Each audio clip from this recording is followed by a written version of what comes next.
Okay, so where's the fellas at, Ash? So. Brandon! John! Do you remember that one meeting? Come in the big room now! Meeting and Chance fell asleep. What's up? Did you like that? Yeah, that was really good, loud.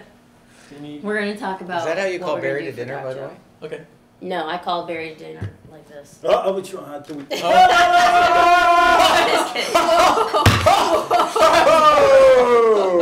I'm married, I can say that. What? Too much. I know, it's really bad. Wow. Anyways, Oh my John.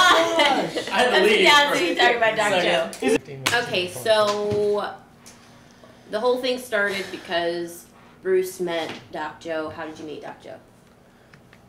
Doc Joe lives across the street from here. His office is across the street from me, right? So he's a cool guy. You can't really miss him. So I just started chatting with him, and he said he'd be really interested in doing this. Perfect. We are going to rally up at Doc Joe's house, meet his wife, and from what he told me, he has a really cool guitar collection. Heather, you're going to sit down with him? No. It wasn't a question, it was a statement. Okay. You're going to sit down with him and interview he and his wife. Okay. Then we're going to go spend a day with him at the shop. He's got a couple clients coming in, and we'll just wrap it up after that. And now that we're all together, I'll let you guys know that Bruce is going to be gone for a couple weeks with his new woman. So these next couple weeks will be, yes, John? What's a woman? Something you wouldn't know anything about. No, he's been whining and dining. Some woman that we've never met. Is it real? You really dating somebody right now? I don't know. Is You she guys like find a out. model and you did you meet her at camp? You're like, oh, at band camp? Yeah. Is that what you were going for? Did you really go to band Who camp? is it that has the band camp thing that's here? It's like, I actually went to band camp. You went to band I went camp? to band camp. We all So- know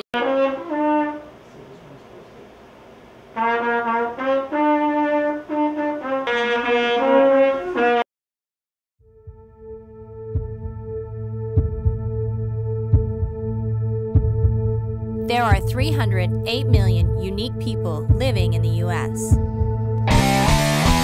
49 million of those people have at least one tattoo. This is Pins and Needles, and we're looking for people with ink, or people who want ink.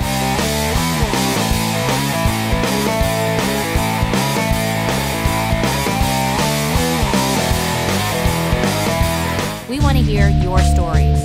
Find out what inspires you, and above all, get to know who you really are. This is a commitment to something that I believe in very strongly. Because you shouldn't judge a person from the outside until you understand them from the inside.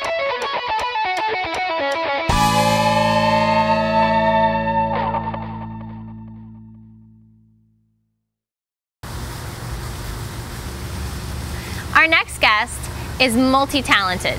He is a musician, a tattoo artist, and a business owner.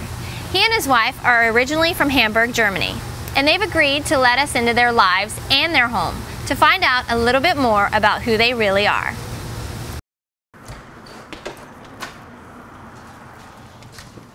Oh, hey, hello. How you doing, guys? Hi, how you doing?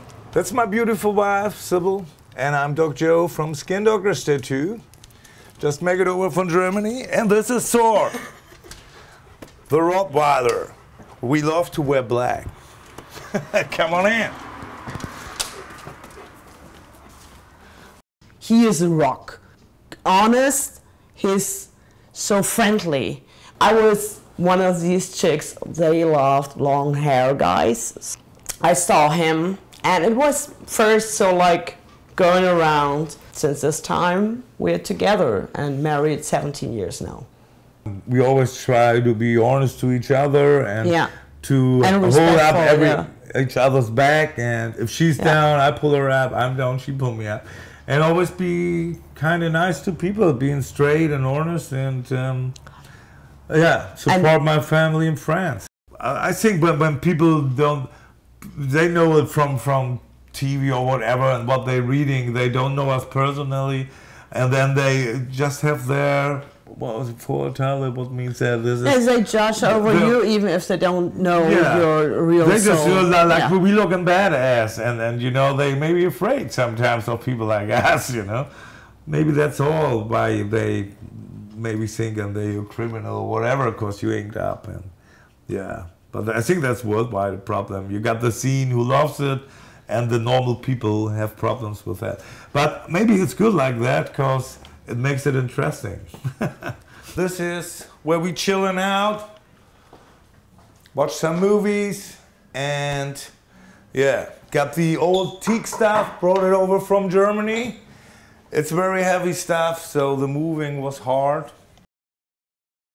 I'm very proud of that picture. That's a good friend of mine over in Germany, Andreas Ohlendorf. He painted that for me. Yeah, and if you go there or there or there in the room, he will always look at you.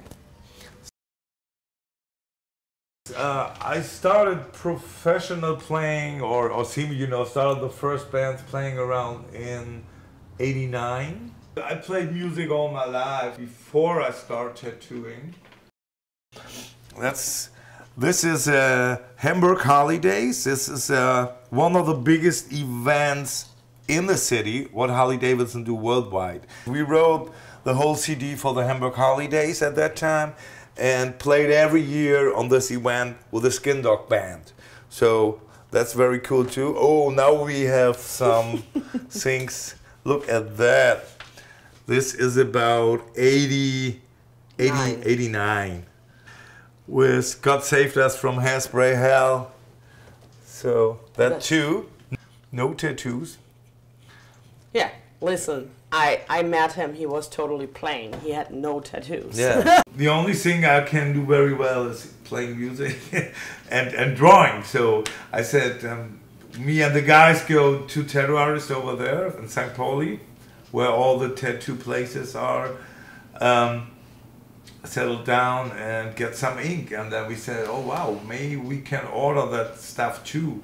That was in the beginning of the 90s or end of 80s, yeah. 91, yeah. 91, and then we ordered that stuff from England to a tattoo machines. You can't buy that in Germany at that time. There was no market for that.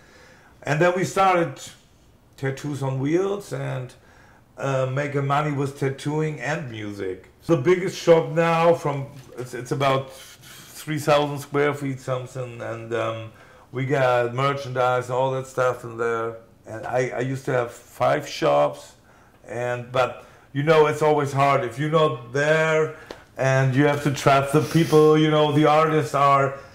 I always have an eye on the good artists, but they're not businessmen. They're just artists. So I just stayed with that one and said, I'm sick of it. Let's just keep the big shop and do another shop in the States. So that's why we're here now.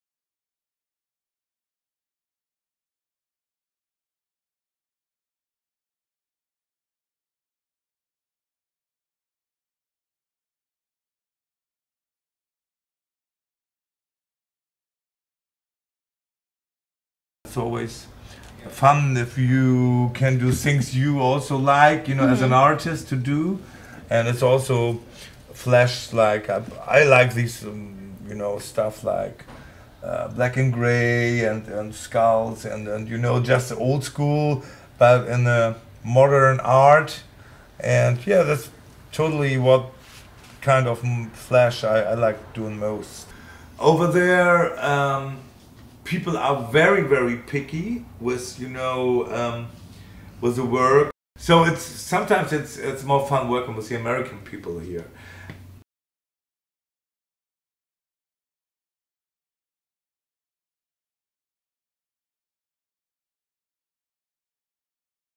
A guy from Ohio, he was on vacation here. He put 50 down for the tattoo. Yeah, can you draw that up for me? I said, okay. Yeah, now I want to have a potato skin with dolphin fins and a manatee tail. And a parakeet hat. And a parakeet hat and sour cream on top. Really? I go like That's very funny. That's most of the freakiest tattoos I ever did in 20 years. I mean, that combination. I said, how I put that all in one picture? Every day is different. Like, you know, you have different people every day. You have different work to do every day. And you have to be good with people. So, you know, you're going to take every people like they are. And they have a smile on their face after you finish your work. So that's fun. And yeah, after 20 years, I'm still excited doing my job. I really like Doc Joe. If I'd met him a few years ago before I knew anything about tattoo culture and saw this big lumbering guy with all these tattoos, I might have been a little bit frightened of him. But now I know him and he's a really, really nice guy. And he's also a real artist, through his music and through his tattoos. Doc and I are both businessmen and we're both opening new businesses here in the United States. I hope that he is as successful in the United States as he was in Hamburg, Germany. He deserves it.